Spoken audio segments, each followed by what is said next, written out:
اعوذ باللہ من الشیطان الرجیم بسم اللہ الرحمن الرحیم ایاک نعبد و ایاک نستعین۔ السلام علیکم ناظرین، امید ہے آپ خیریت سے ہوں گے۔ آج پی ٹی آئی اپنی سیاسی تاریخ کے سب سے مشکل دوراہے پہ کھڑی ہے۔ آج الیکشن میں چند دن باقی رہ گئے ہیں۔ آج کی رات، اس وقت جب تک آپ تک یہ ویڈیو پہنچے گی اس وقت تک کاغذات واپس لینے کا ٹائم ختم ہو چکا ہوگا، اور ابھی تک پاکستان میں اس قدر سیاسی مداخلت ہے، اس قدر کیا اس مداخلت کو کون سا نام دیا جائے کہ سسٹم اس قدر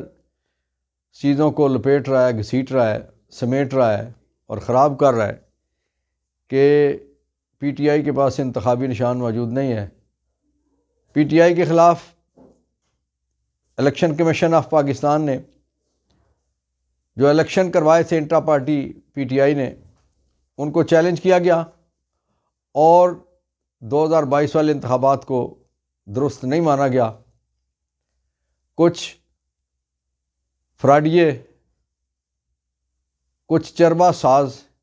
جنہیں پی ڈی ایم اپنے مقاصد کے لیے استعمال کر رہی ہے اور کمپنی اپنے مقصد کے لیے استعمال کر رہی ہے، انہیں بطور درخواست گزار کھڑے کیا گیا سپریم کورٹ الیکشن کمیشن میں،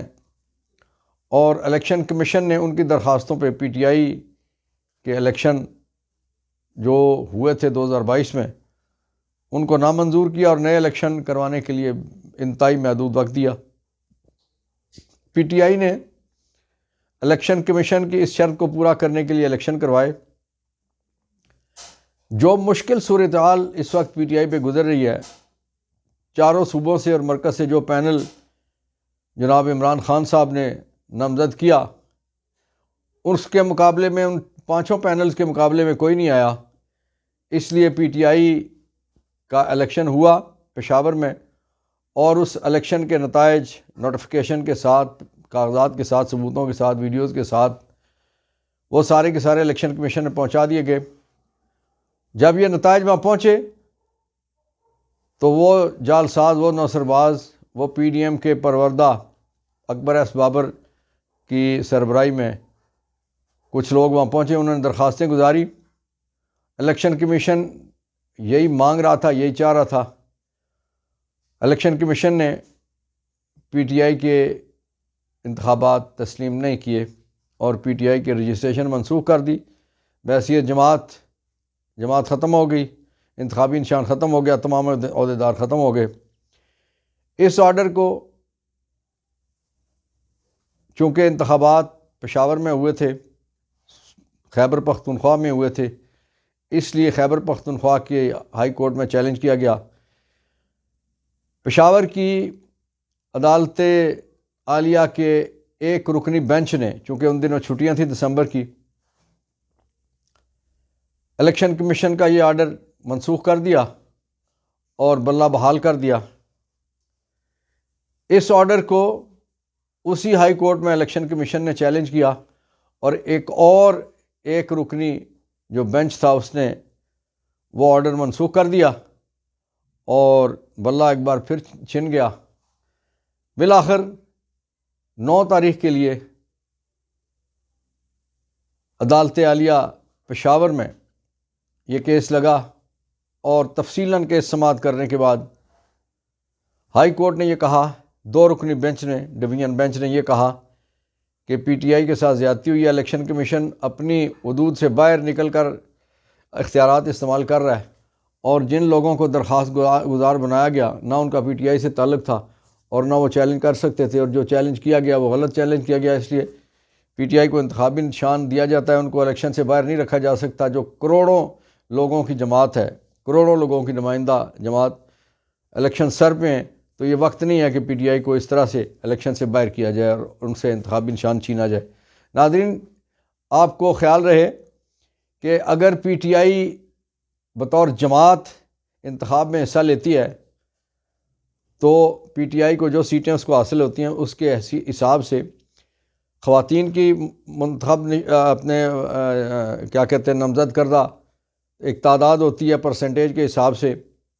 وہ سیٹیں پی ٹی آئی کو ملتی ہیں، اقلیتی سیٹیں ملتی ہیں، لیبر کی سیٹیں ملتی ہیں اور جو اسپیشل سیٹیں ہوتی ہیں ٹیکنوکریٹس کی وہ سیٹیں ملتی ہیں، لیکن اگر بطور جماعت پی ٹی آئی موجود نہیں ہوگی اور اس کے لوگ ذاتی طور پہ کوئی کنگے کے نشان پہ، کوئی پھول کے نشان پہ، کوئی تیتر اور کوئی کیکر کے نشان پہ اگر وہ الیکشن لڑ کے آتا ہے تو وہ پھر بطور جماعت جو اسپیشل سیٹس ہیں وہ حاصل کرنے کی پوزیشن میں نہیں ہوں گے۔ اس لیے الیکشن کمیشن آف پاکستان نے فریق بنتے ہوئے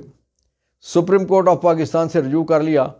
اور سپریم کورٹ آف پاکستان جیسے قاضی فائز عیسیٰ صاحب انتظار کر رہے تھے، شاید یہ چیزیں پہلے سے طے تھیں کہ اس انداز سے انہوں نے فوری طور پہ عجلت میں وہ ساری چیزیں اپنے پاس دیکھ لیں اور فوری طور پہ آج کیس لگا دیا۔ حامد خان صاحب نے، پی ٹی آئی کی طرف سے 3 وکلاء صاحبان نے آج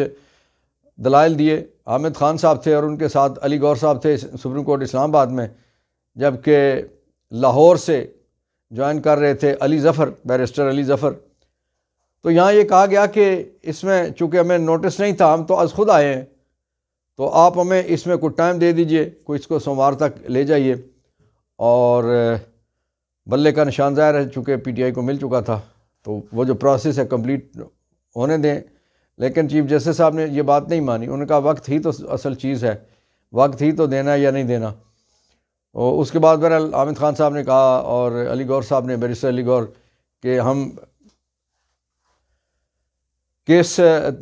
لڑنے کے لیے تیار ہیں، آرگیو کرتے ہیں۔ ناظرین، جس طرح سے آپ نے دیکھا کہ کہا جا رہا تھا، ہم نے کل کے ویلاگ میں بھی کہا تھا کہ مشہور یہ ہے، وکلاء یہ کہتے ہیں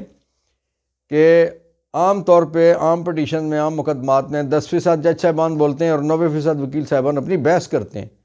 کیونکہ رائٹ آف ہیئرنگ جو ہے وہ جج صاحب کو حاصل ہے، اور رائٹ آف آڈینس، گفتگو اور بات کرنے کا جو حق ہے وہ پٹیشنر کے پاس ہوتا ہے یا رسپونڈنٹ کے پاس ہوتا ہے۔ لیکن یہاں عجیب و غریب صورتحال تھی، آج پوری دنیا نے دیکھا، پورے پاکستان نے دیکھا کہ ایک بات ہوتی تھی پی ٹی آئی کے وکیل صاحب کی طرف سے، اور 4 اس کے ساتھ باتیں، سوالات، وضاحتیں اور وضاحت طلب کرنے والے سوال جو ہوتے تھے وہ چیف جسٹس صاحب کی طرف سے آتے تھے۔ 3 رکنی بینچ تھا سپریم کورٹ میں، اس میں ایک اور رکن تھے جو چیف جسٹس صاحب سے بھی زیادہ بڑھ بڑھ کے سوال کر رہے تھے، اور وہ سوال سارے کے سارے وہ تھے کہ جو شاید جو درخواست گزار سائڈ تھی، جو ایپلیٹ سائڈ تھی اس وقت، الیکشن کمیشن یا جو پرائیویٹ لوگ تھے، اکبر بابر وغیرہ، ان کے جو وکلاء کھڑے تھے، انہوں نے بھی شاید ان کے فہم و گمان میں بھی نہیں تھے، اس طرح کی چیزیں باریک بینی سے چیف جسٹس صاحب نکال کے لا رہے تھے، اور وہ مقدمہ آج سارا دن چلنے کے بعد، آدھا دن کہیں یا سارا دن کہہ لیں، کیونکہ اس سے پہلے کچھ 1-2 اور سیاسی جماعتوں کے مقدمات بھی تھے، پھر اس میں بھی فیصلے ایسے کیے گئے کہ جن سے نظر آ گیا کہ اگلا جو کیس ہے پی ٹی آئی والا، اس میں پی ٹی آئی کے خلاف ہی فیصلہ انہوں نے کرنا ہے، اور جتنی کی جتنی سارے دن میں گفتگو ہوتی رہی، چیف جسٹس صاحب کا اور بینچ کا جو رویہ تھا، اس سے ظاہر یہ ہوتا ہے کہ پی ٹی آئی کو بلہ نہیں ملے گا۔ لیکن آئین، قانون، ضابطے، شواہد اور باقی ساری چیزوں کے مطابق اب اگر جائیں تو 100% پی ٹی آئی کا حق ہے کہ اس کے ساتھ لیول پلینگ فیلڈ ان کو ملے، ان کو اپنے انتخابی نشان کی شناخت ملے۔ ایک ایسی جماعت جس کے سربراہ کو آپ نے جیل میں رکھا ہوا ہے، اس جماعت کے صدر کو آپ نے جیل میں رکھا ہوا ہے، اس جماعت کے وائس چیئرمین کو آپ نے جیل میں رکھا ہوا ہے، اور اس جماعت کے 90-80% یا 90% لوگوں کے کاغذات نامزدگی مسترد ہوئے تھے، جو بعد میں ٹریبیونل سے منظور ہوئے، اور ٹریبیونل نے یہاں تک کہا کہ لگتا ہے شوکیہ طور پہ یہ کاغذات نامزدگی مسترد کیے گئے ریٹرننگ آفیسر صاحبان کی طرف سے۔ تو اب جو آخری مرحلہ آ گیا بالکل اینڈ پہ آ کے، تو عدالت عظمیٰ سپریم کورٹ آف پاکستان، جو ہمارا آپ کو پتہ ہے نا کہ پوری دنیا کے نظام کے انصاف میں کتنا نمبر ہے، اگر فہرست الٹی کریں تو تقریباً جو پہلے 2-3 نمبر ان میں سے آتا ہے۔ تو وہ آج کی رات، آج کا دن، آج کا یہ فیصلہ پاکستان کی عدالتی تاریخ ہے۔ جس طرح سے اس سے پہلے بھٹو کیس کی بات کر لیں، اس سے پہلے آپ جو نظریہ ضرورت والے کیس کی بات کر لیں، کہ اسی انداز سے ان مقدمات سے شاید یہ بڑھ کے آج کا فیصلہ ہے کہ اس فیصلے نے ایک رخ متعین کرنا ہے کہ پاکستان میں نظریہ ضرورت زندہ ہے، جوتوں اور بوٹوں والی سرکار زندہ ہے یا آئین زندہ ہے؟ جب مارشل لا تو اس وقت کی صورتحال اور ہوتی ہے، لیکن جب جمہوری نظام چل رہا ہو، جب اسمبلیاں موجود ہوں، اسمبلیوں کے لیے الیکشن کرائے جا رہے ہوں اور الیکشن لڑوائے جا رہے ہوں، تو پھر ضابطے اور طرح سے ہوتے ہیں۔ وہ جبر اور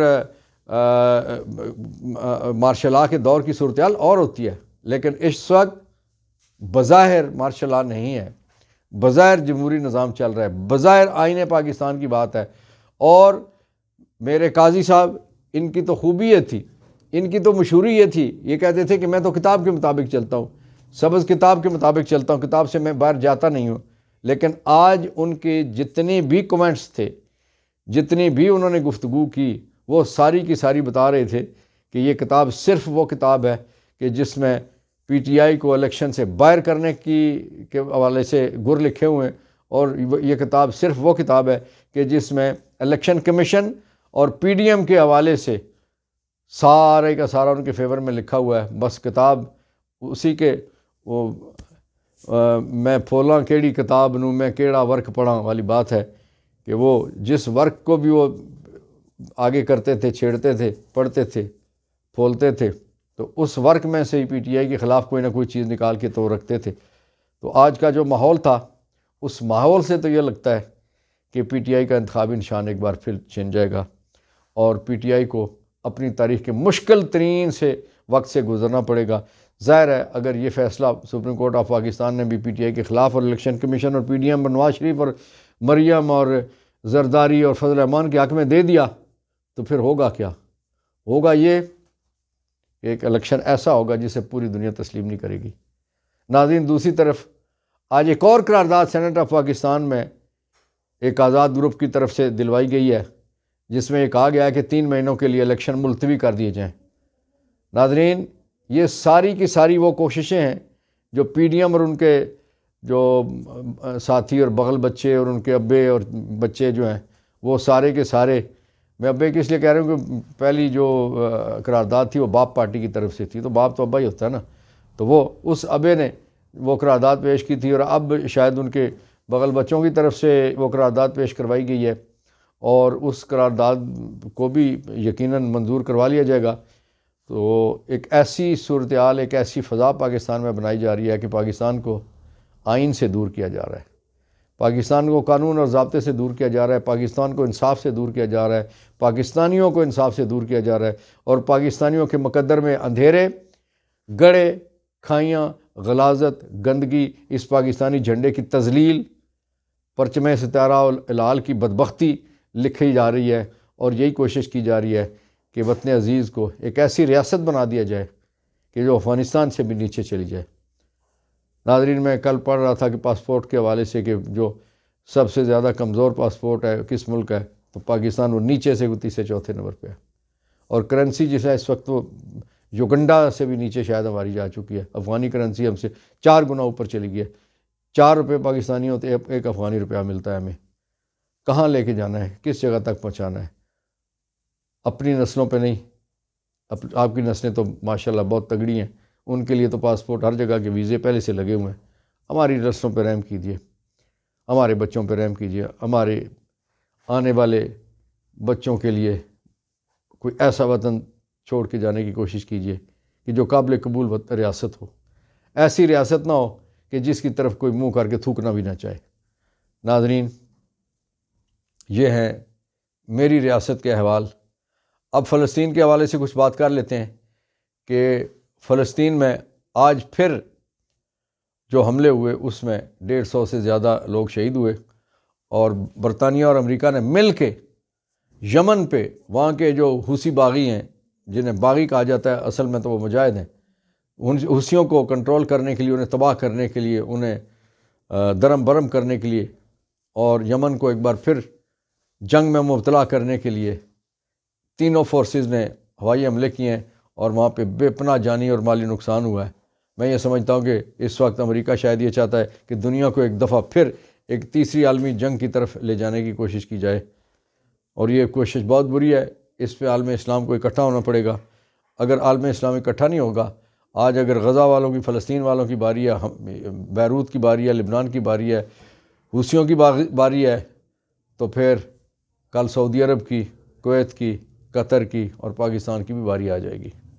اللہ تعالیٰ ہمیں عقل کے ناخن دے کہ ہم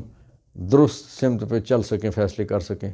اللہ تعالیٰ آپ کا، میرا، ہم سب کا، پاکستان کا، کشمیر کا، فلسطینیوں کا، ہم سب کا حامی و ناصر ہو۔ اللہ ہمیں مشکلات سے نکالے۔ پاکستان زندہ باد، فلسطین پائندہ باد۔